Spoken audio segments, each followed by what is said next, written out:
Assalamu alaikum guys, I hope you all are fine and doing your job very well, and welcome back to my YouTube channel.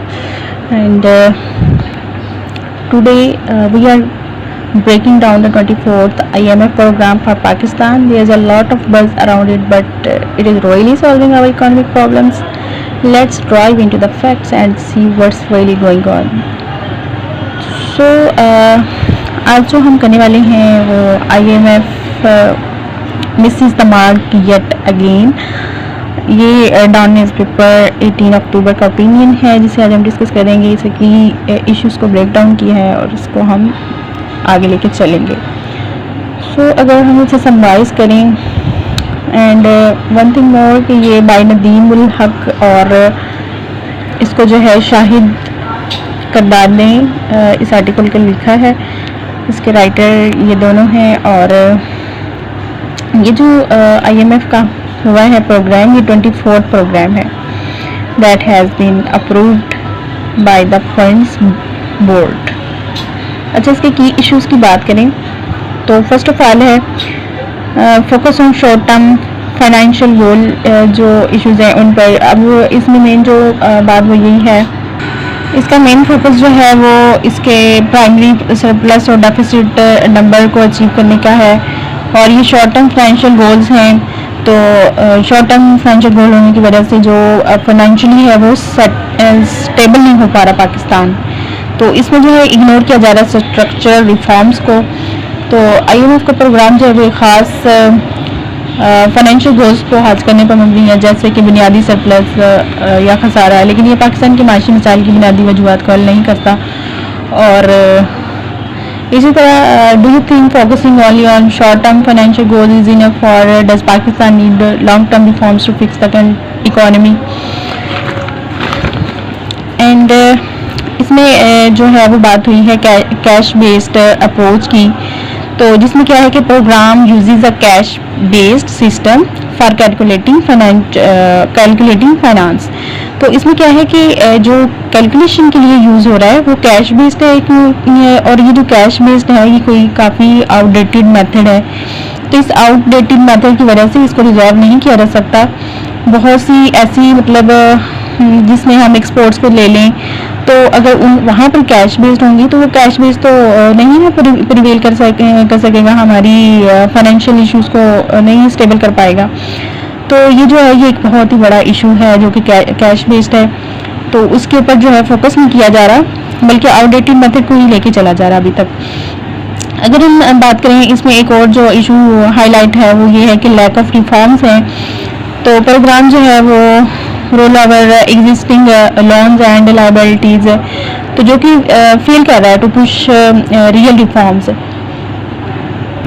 इसके अलावा जो है यहाँ पे complicated tax system है और पाकिस्तान का टैक्स निज़ाम सिस्टम जो है वो बहुत ही कॉम्प्लिकेटेड है, ज़्यादा रेवेन्यूज़ बढ़ाने पर जोर देता है बजाय इसकी मालियाती ढांचे की इस्लाह की जाए, क्योंकि पाकिस्तान का जो टैक्स सिस्टम है वो पेचीदा है और रेवेन्यू बढ़ाने पर जोर देता है, जिसकी वजह से क्या होता है कि मालियाती जो ढांचे की इस्लाह की जाती है उसकी वजह से बाज़ार में इनफॉर्मल इकोनॉमी की सूरत हाल पैदा रहती है और कारोबार गैर रस्मी मईशत का हिस्सा बनने पर मजबूर हो जाता है।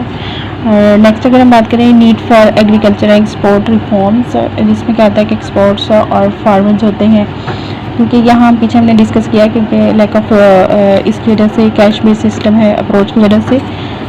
तो जब एक्सपोर्ट्स होती हैं तो एक्सपोर्ट्स में क्या होता है कि डेफिसिट आना स्टार्ट हो जाता है। क्या होता है कि क्योंकि वो ओल्ड मेथड है और आउटडेटेड है, जिसकी वजह से क्या होता है कि फिर ना तो एक्सपोर्ट हो पाती हैं और फार्मर्स को जो है इसमें काफ़ी डेफिसिट का सामना करना पड़ता है।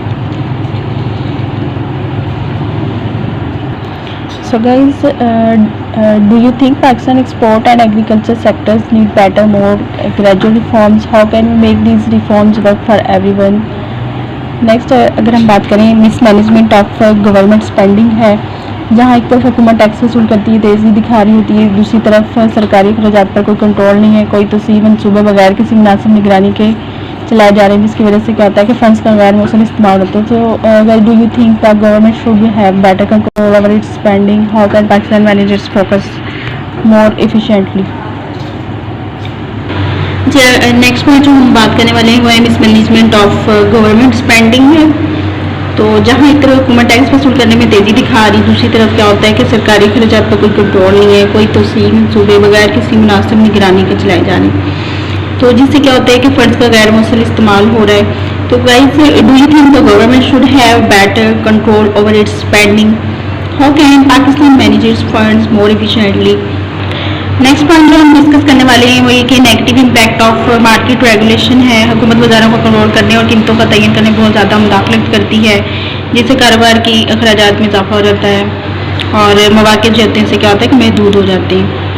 सो नेक्स्ट पॉइंट जो हम डिस्कस करेंगे वो है अनबैलेंस एक्सचेंज रेट पॉलिसी है, जिसमें क्या होता है कि IMF programme does not allow the exchange rate to fluctuate naturally, so this artificial controlled exchange rate harms exports by making them less competitive and create further strain on the balance of payment.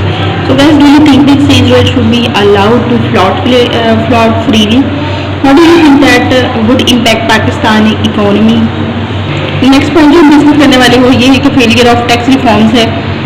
इससे क्या होता है कि मुसलसल tax policy में तब्दीली आ रही होती है, तो उससे क्या होता है कि अक्सर मिनी बजट के ज़रिए से बाज़ारों में अदम इस्तेकाम पैदा हो जाता है। तो उससे क्या होता है कि इन एनहार जो होते हैं टैक्स तब्दीलियों की वजह से एक पेचीदा और गैर मुनसिफाना टैक्स निज़ाम वजूद में आता है। तो अगर हम इस सारे को कंक्लूड करें तो ये 24 साल जो IMF प्रोग्राम है, इसके बावजूद पाकिस्तान, यानी ये 24वां जो IMF का प्रोग्राम, इसके बावजूद पाकिस्तान अभी तक जो है वो गहरे मसाइल के शिकार है। बहुत से लोग समझते हैं कि अब वक्त आ गया है कि बैरूनी प्रोग्रामों पर इंसार ख़त्म करके खुद इंसारी की हल तलाश की जाए। तो मतलब उससे फिर ये सोल्यूशन यही है कि जो बैरूनी इमदाद है उसकी बजाय बल्कि इसके कि पाकिस्तान अपनी ओन पर उस टैक्स से निकल के खुद अपनी जो ज़री मुबादला वगैरह उनको बढ़ाए, और IMF के जो भी जिसके ऊपर पाकिस्तान रिलाई कर रहा है उस इन प्रोग्रामों से निकले, उन बाउंड्रीज से निकले जो बाउंड्रीज हमें मतलब उसके अंदर लेके आती हैं, बाउंड्रीज के अंदर लेके आती हैं, और जो इकोनॉमी है वो सेल्फ रिलिएंट हो। तो do you think Pakistan should keep relying on IMF programs on should be we focus on self reliant economic solution? So guys, share your suggestions in comments. आज के ओपिनियन जो था IMF वाला वो उसमें यही सब पॉइंट्स जो थे, सब पॉइंट्स उसको डिस्कस किया गया था। तो इंशाल्लाह हम नेक्स्ट भी जो डॉन न्यूज़पेपर है उससे आर्टिकल्स या एडिटोरियल को हम डिस्कस करेंगे, जो मुझे लगेगा कि ये इंपॉर्टेंट है, उसके कुछ की पॉइंट्स को हम डिस्कस किया करेंगे। सो अगर आप न्यू हैं तो चैनल को सब्सक्राइब कीजिएगा, और अगर ऑलरेडी सब्सक्राइबर है तो इसको शेयर कीजिएगा। And keep watching, stay blessed, अल्लाह हाफिज़।